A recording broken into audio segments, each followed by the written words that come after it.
Hello les amis, j'espère que vous allez bien.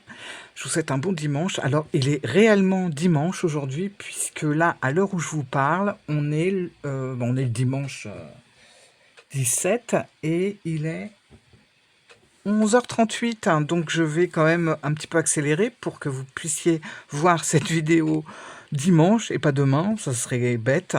Voilà, alors je vais commencer par vous montrer une petite chose que j'ai reçue et ça m'a fait vraiment fondre d'amour et vous allez comprendre pourquoi. Tac, voilà, le petit chat sans poil. Je ne pouvais pas passer à côté, d'autant plus que c'est mon ami Thierry Surgeon qui a fait ce livre avec des illustrations de Laura Reynaud. Alors, Thierry Surgeon, vous savez, c'est le créateur de l'Oracle du Soleil Levant. Alors là, on est carrément sur autre chose, mais ça m'a fait trop plaisir quand j'ai vu ça.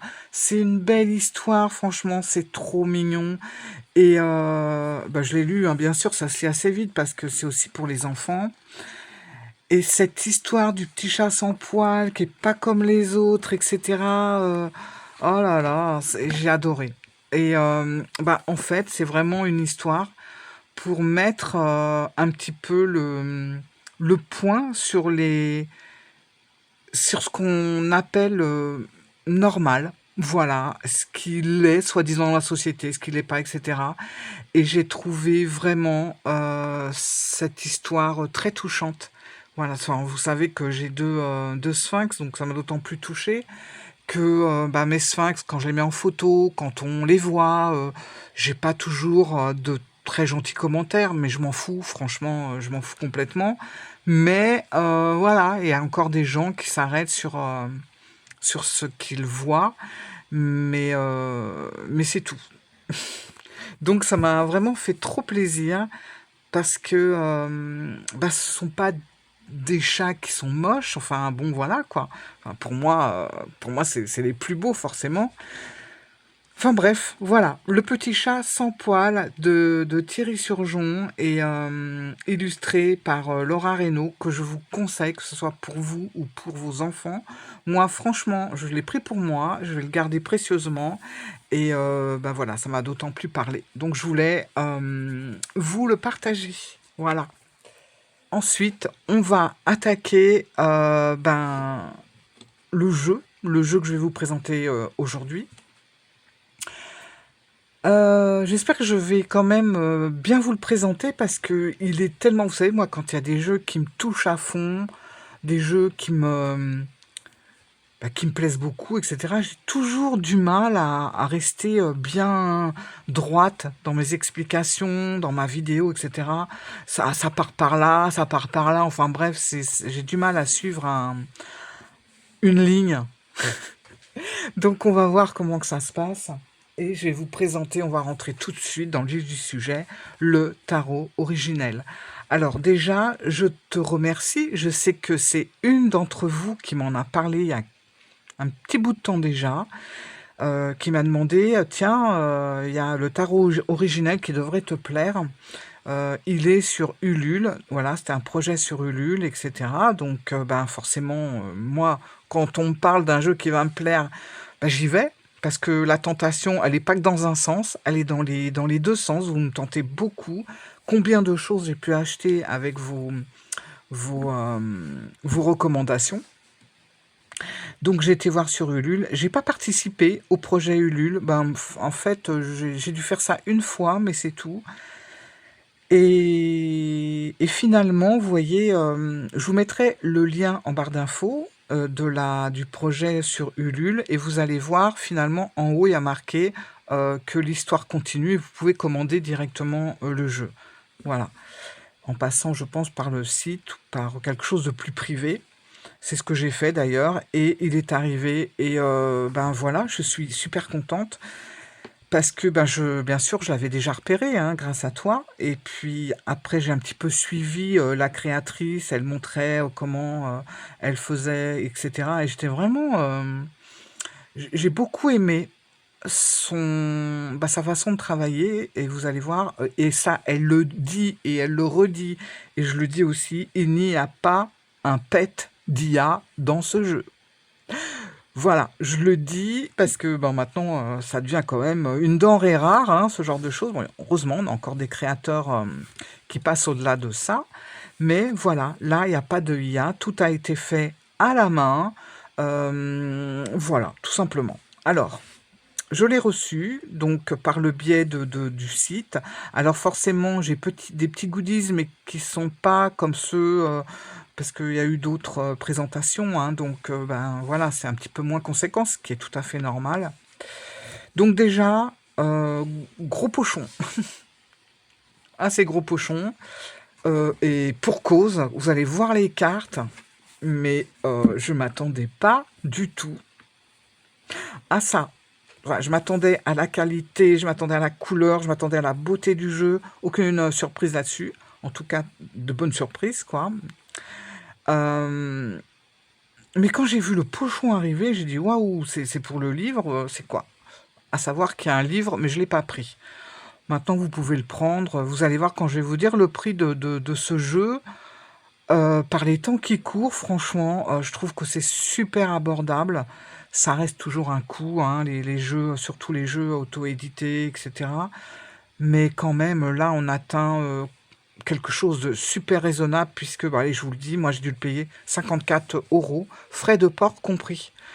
Pour le jeu que je vais vous présenter, avec la taille, la qualité des cartes, le travail de fait, mais je trouve que franchement, la créatrice, elle a été ultra raisonnable et j'adore. Voilà, ce côté-là où on n'essaye pas de profiter un max bah, des personnes qui achètent, quoi. Donc, merci, merci pour ça.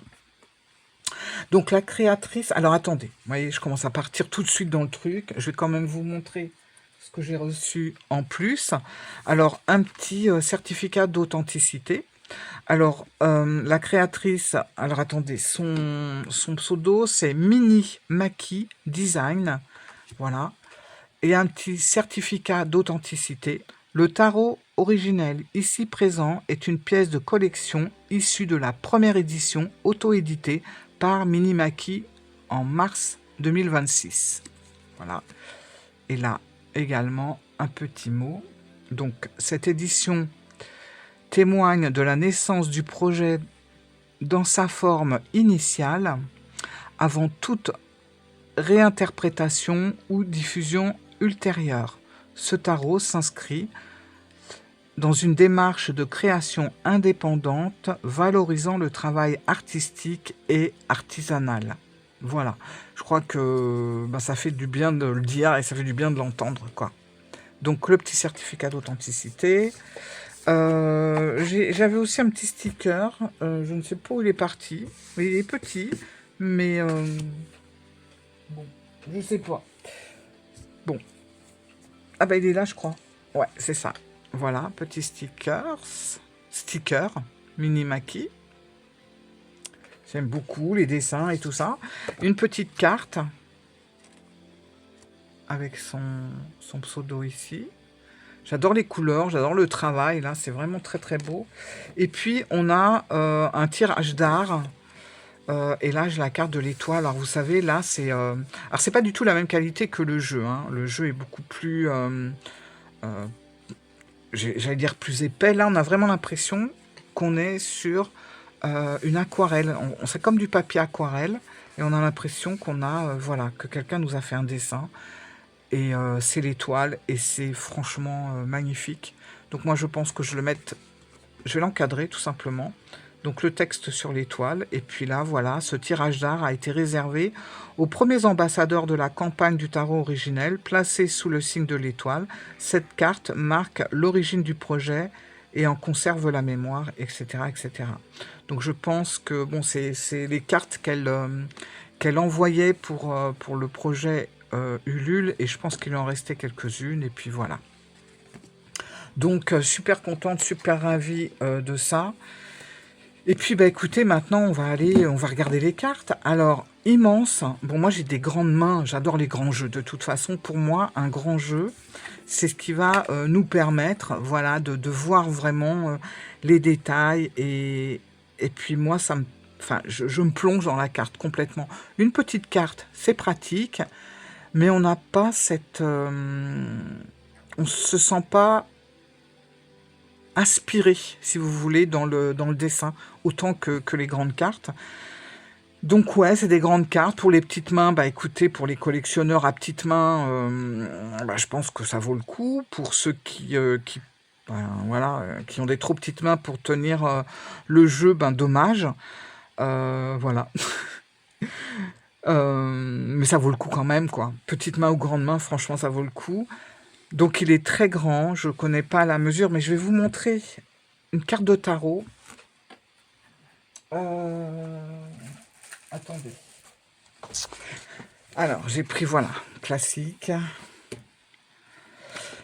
Et vous allez voir tout de suite ce qui se passe. Voilà. Donc vous voyez, c'est des grandes cartes. C'est un jeu de collection, hein. De toute façon, c'est un jeu d'art, c'est un jeu... voilà. Donc, grande carte. Le dos, je vais vous le montrer. Je vais en prendre une partie. Voilà. Moi, j'adore les couleurs. Alors, c'est très... il y a un côté mystérieux, un côté sombre, mais pas sombre glauque, quoi. Sombre plutôt mystérieux, tout simplement. Avec des couleurs un peu marronnées, et puis ben, forcément des tranches qui vont mais tellement bien avec, car vous voyez, ça fait un petit peu entre doré mat et bronze. Vous voyez le mélange un peu? Et regardez, ça va vraiment bien avec la couleur du jeu qui est tout en marron parchemin. Enfin, je sais pas trop comment le décrire, mais voilà, on a ce côté de vieux jeu, vieille couleur. Magnifique, magnifique, franchement. Alors, vous avez dû l'apercevoir là maintenant. Effectivement, on est sur une base de Marseille. Il y a des ombres, ça m'agace. Attendez. Attendez, est-ce que j'allume? Est-ce que c'est mieux? Peut-être. Il y a effectivement, bah, on est sur des cartes, sur un jeu de style Marseille. Moi, je vous l'ai dit, hein, moi, le Marseille, j'ai abandonné. J'ai abandonné, ça rentre pas, ça rentre pas. Qu'est-ce que vous voulez? On peut avancer comme ça veut pas. Mais j'avoue que là, j'ai craqué. Et pourtant, depuis le jour où toi qui es par là, j'espère, tu m'as parlé de ce jeu, je n'ai pas arrêté de le regarder. C'est pour ça que je ne l'ai pas pris tout de suite. J'ai observé, j'ai regardé, je me suis dit, ouais, les majeurs sont magnifiques, mais voilà, les mineurs, c'est comme ça.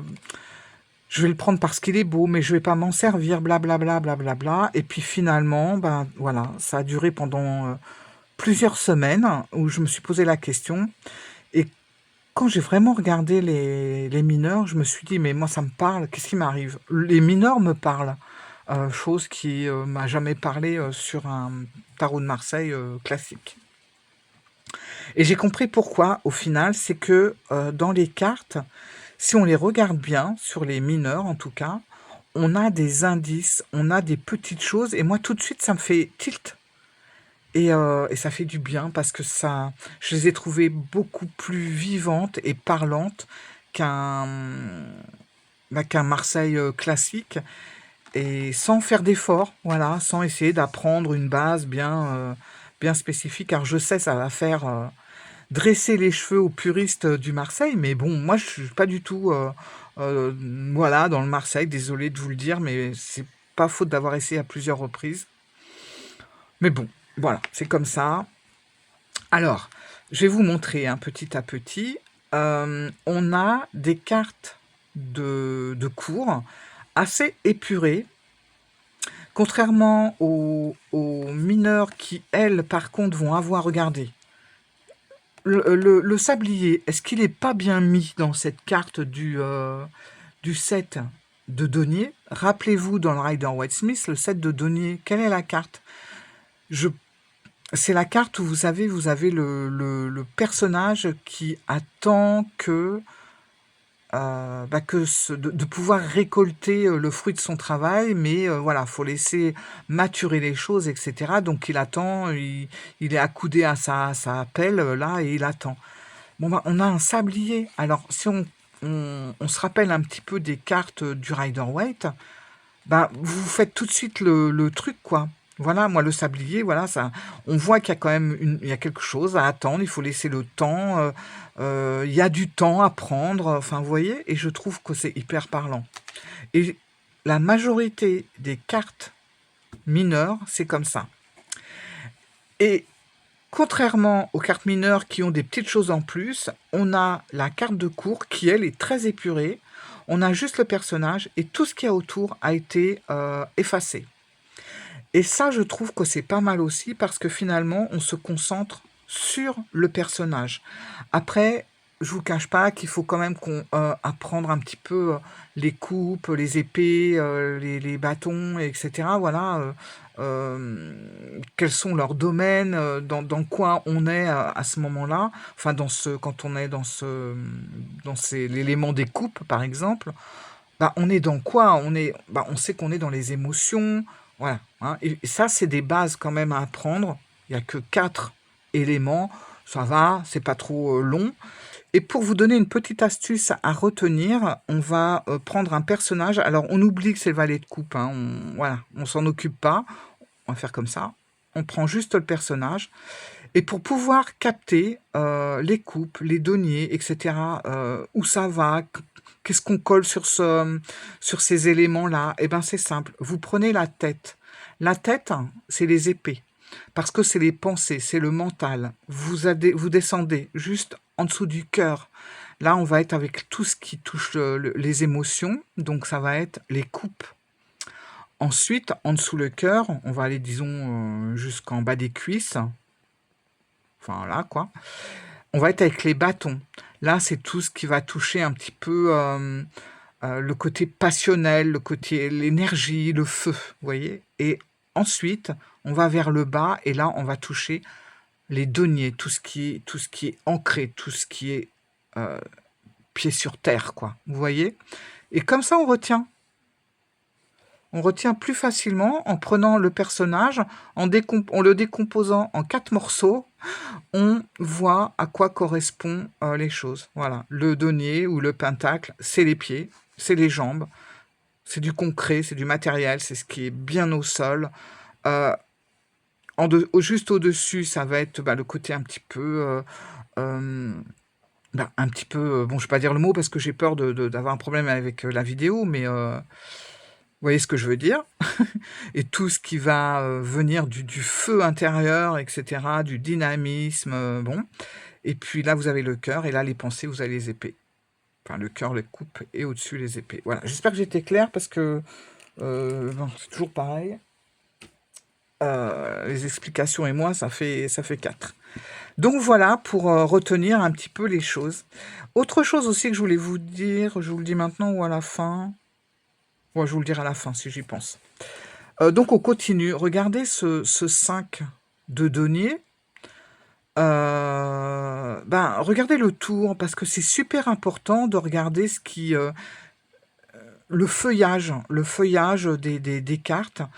Des fois, ça va être un feuillage qui va être entrelacé, des fois, ça va être un feuillage qui va être enroulé, qui va être très fleuri, qui va être complètement dépouillé. Et là, c'est le cas, si vous regardez bien, ce 5 de denier, il n'y a plus de feuilles, il n'y a plus rien. C'est comme si c'était l'automne, le dépouillement. Vous voyez? Et regardez à quoi correspond le 5 d'épée dans le Rider-Waite-Smith.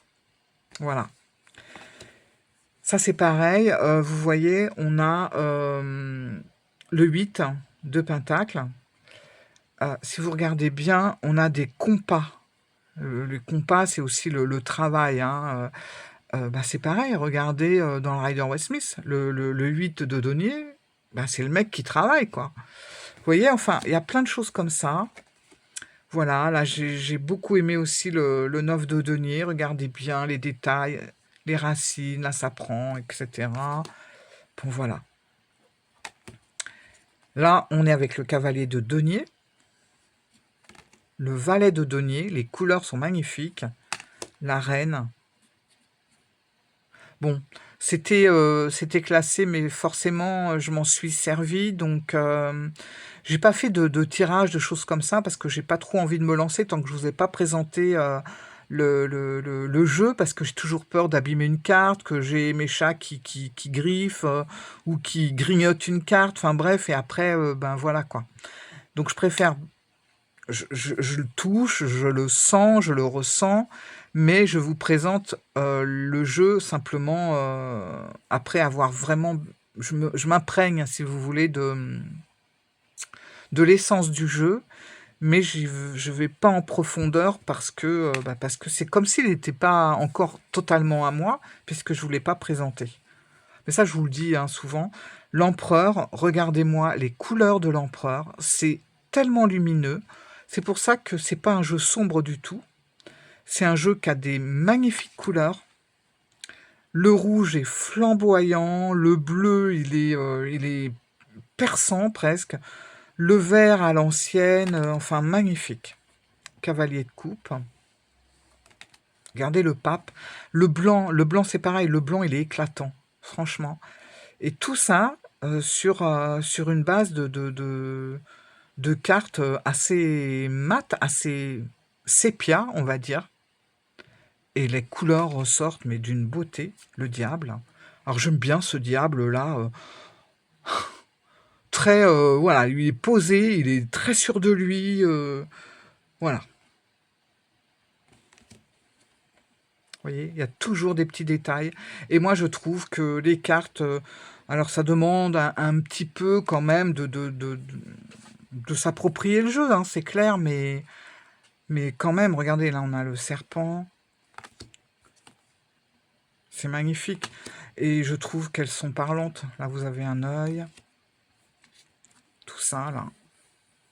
Et finalement, et ça, par contre, c'est vrai, quand on a des jeux comme ça, un peu... qui parlent, mais surtout au niveau des mineurs, mais qui demandent quand même un petit peu d'imagination. Vous avez une base, vous avez des indices, après vous imaginez par rapport à cette base et ces indices. Et finalement, vous entrez dans des interprétations hyper puissantes et hyper ouvertes qu'on n'aurait pas forcément trouvées sur un jeu comme le Rider White. Voilà, qui lui va tout vous amener sur un plateau. Après, c'est à vous de travailler ça. Là, on vous donne les bases, c'est à vous de faire le travail. Le Rider White, le travail, il est déjà fait. L'As de denier, le Roi d'épée. Et bon, là, j'ai un peu mélangé, mais quand vous avez les rois et les reines à côté, ils vont vachement bien ensemble. Regardez la force. Le 3 de bâton. Le 2. Le 3 et le 2, c'est mes deux cartes, ça. J'adore. Regardez derrière. C'est un peu l'horizon. Là, on peut imaginer beaucoup de choses. Hein. Oh là là, j'adore. Le soleil. Le cavalier de bâton. L'ermite, il est très beau. Le valet de bâton, c'est pareil. Et vous voyez, le valet de bâton, il a des couleurs, mais on dirait un peu des couleurs arc-en-ciel d'avant. C'est un peu passé, je ne sais pas comment dire. C'est pas des couleurs criardes, mais c'est...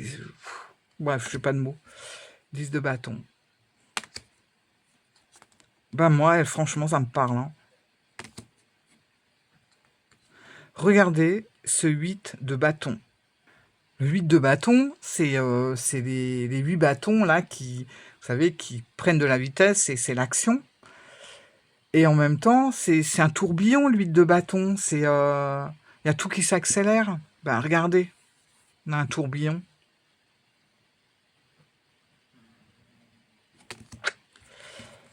« 7 de bâton. C'est trop beau. 6. Moi, tout me parle, hein, franchement. 5 de bâton.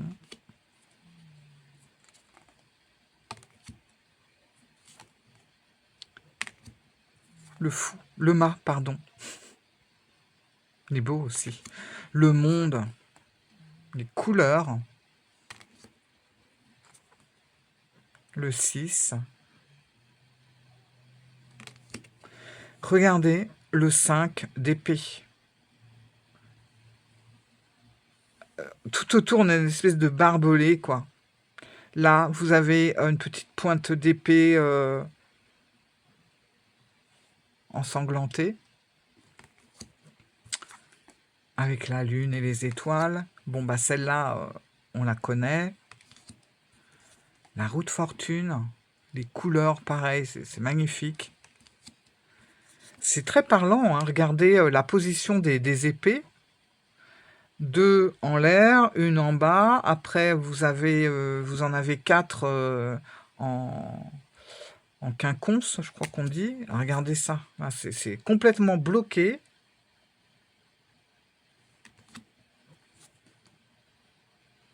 Franchement, j'aurais presque pu essayer de vous mettre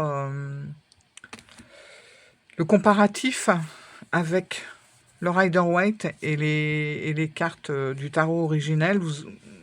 Franchement, voilà, quoi. Bon, après, ça aurait pris trop de temps, déjà, vu à l'heure où je fais la vidéo. La justice.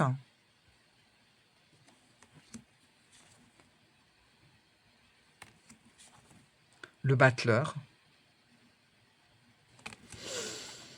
La papesse, elle est magnifique, elle. Hein. Waouh. Le travail. L'amoureux. Le pendu. La mort, et vous voyez, c'est marrant, hein, parce qu'elle est nommée la carte. Alors que dans le Marseille, on dit l'arcane sans nom. Mais justement, moi, grâce à ce jeu, c'est fou, j'ai moi qui fait un gros blocage sur le Marseille. J'ai revendu tous les Marseilles que j'avais, sauf le tout premier que j'avais de Grimaud. Et j'en ai repris un. Grâce à ce jeu, j'ai repris le Jean, mince, j'ai plus le nom. Bah, ils s'appelaient tous Jean à l'époque en plus. Au niveau des cartes, c'était Jean. Mince. Jean Converse peut-être. Oh, je sais plus du tout. Noblet. Bon, je sais plus. En tout cas, je ne l'ai pas encore reçu. Il est à la Fnac. Faut que j'aille le chercher. Et pourquoi j'ai choisi ce Marseille? C'est tout simplement que c'est un des plus anciens Marseille, je crois. Où justement la mort est nommée. Je crois qu'on appelle aussi le fou et pas le mât. Alors, du coup, voilà, ce qu'on sait, c'est que les tout premiers Marseille, la mort, elle était nommée à la base. On appelait la mort. Après, ça effrayait trop les gens, on a changé et on a appelé ça l'arcane sans nom. Et vous savez, les Marseille, il y a des types 1, des types 2, etc. Là, celui que j'ai pris, il est vraiment dans les premiers où on nommait encore la mort. Voilà. Donc, je trouve, moi j'aime bien que la mort soit nommée en fait. Voilà, donc ce jeu m'a fait acquérir un nouveau tarot que je vous présenterai à l'occasion quand je l'aurai. Le roi de coupe. Regardez, là on les a. Reine de coupe, roi de coupe. Alors par contre, ça ne se regarde pas vraiment. Voilà, lui, il regarde par là. Elle le regarde quand même, mais bon, elle est un peu pensive. Reine d'épée. Reine d'épée avec sa petite plume là, hein, signe d'air. Le cavalier d'épée. Le valet d'épée. Avec le mouvement de la cape.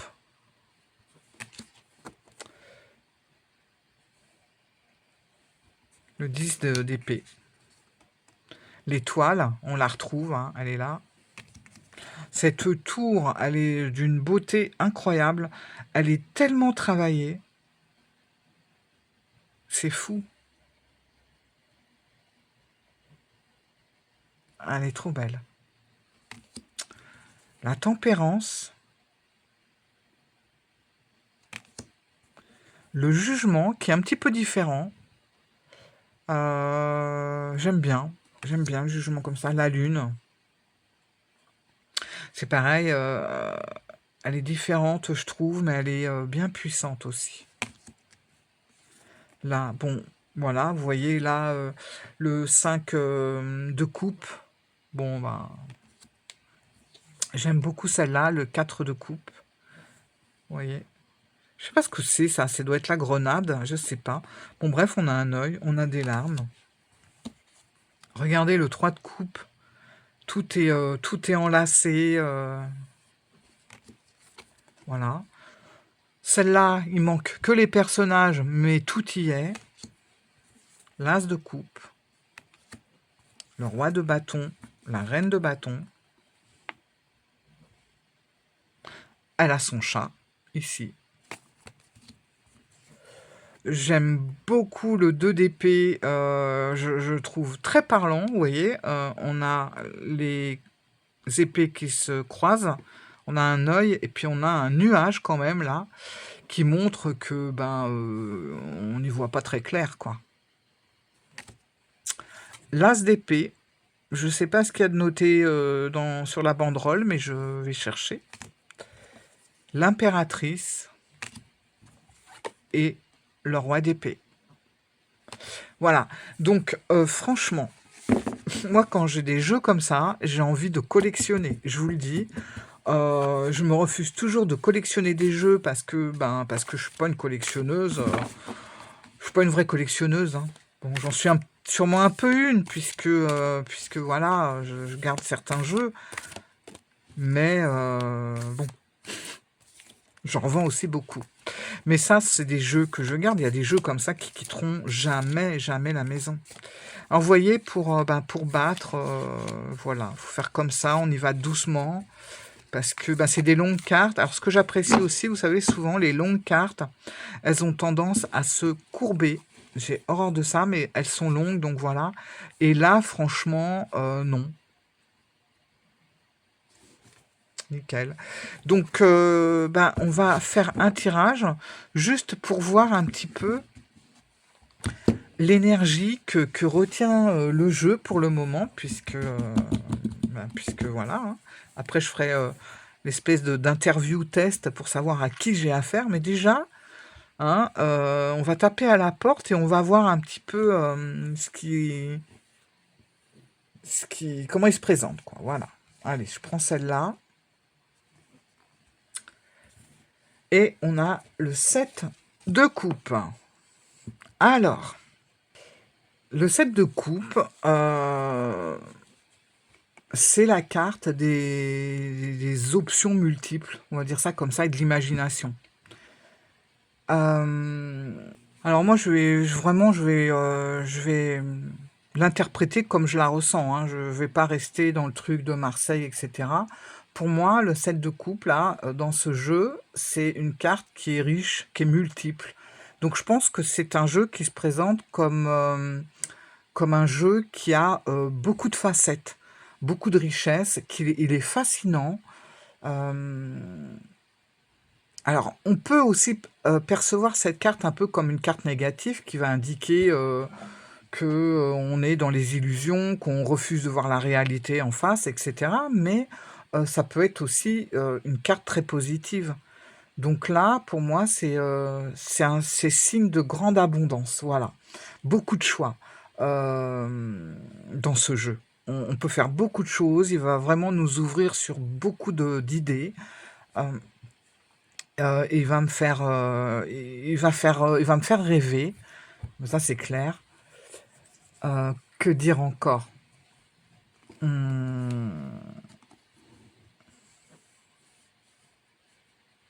Il va me donner, oui, beaucoup de possibilités de comprendre les cartes. Et je pense que le fait que justement, et ça correspond à ce que je disais tout à l'heure, le fait qu'on soit sur une base de Marseille, on n'est pas sur quelque chose où où tout arrive sur un plateau. Donc on est sur des possibilités multiples dans ce jeu et on va pouvoir vraiment faire travailler notre imagination. Voilà, c'est ça, un jeu très tentant. C'est la tentation aussi ce jeu, hein. Moi, en plus avec le petit serpent là au centre, j'adore. Franchement, J'ai hâte de faire son interview pour voir un petit peu ce qu'il dit, mais là déjà je trouve que le set de coupe, ça montre vraiment que il se présente comme une multitude de choix, de façons de pouvoir l'utiliser et beaucoup de choix de réflexion. Voilà. Il est génial, franchement, je suis super contente de l'avoir. C'est un très très beau jeu. C'est un jeu de collection et voilà.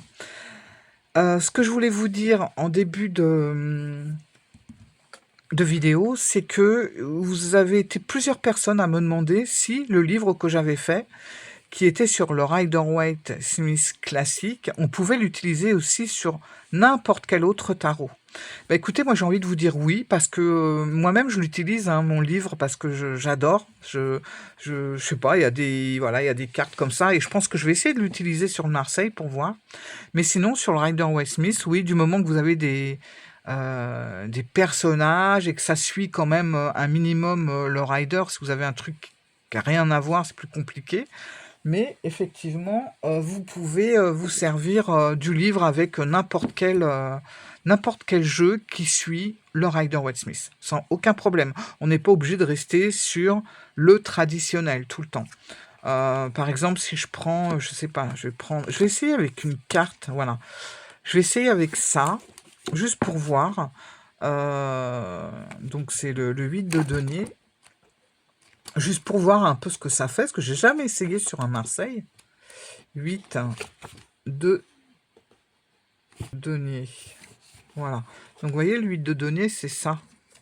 Avec les compas, là, les compas, on mesure, on construit, etc. Bon, bah, c'est un peu le personnage ici. Alors, voyons voir la productivité artisanale. Bon, bah, ouais, ça colle bien. Hein, la productivité artisanale, aucun problème. Avec cette carte-là, on repère tout de suite ce que c'est.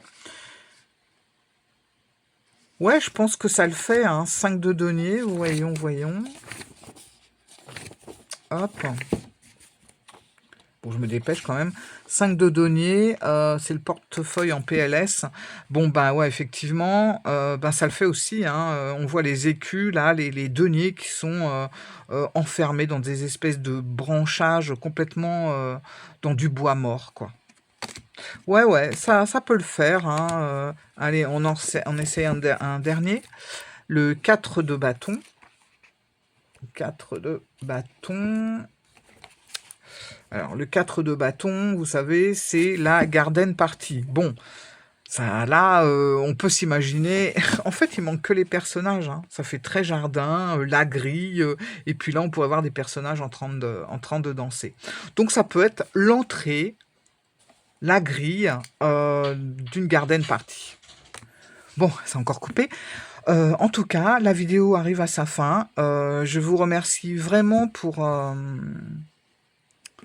d'avoir regardé la vidéo. N'hésitez pas, un petit pouce, un petit commentaire si vous voulez voilà, j'aimerais connaître votre avis.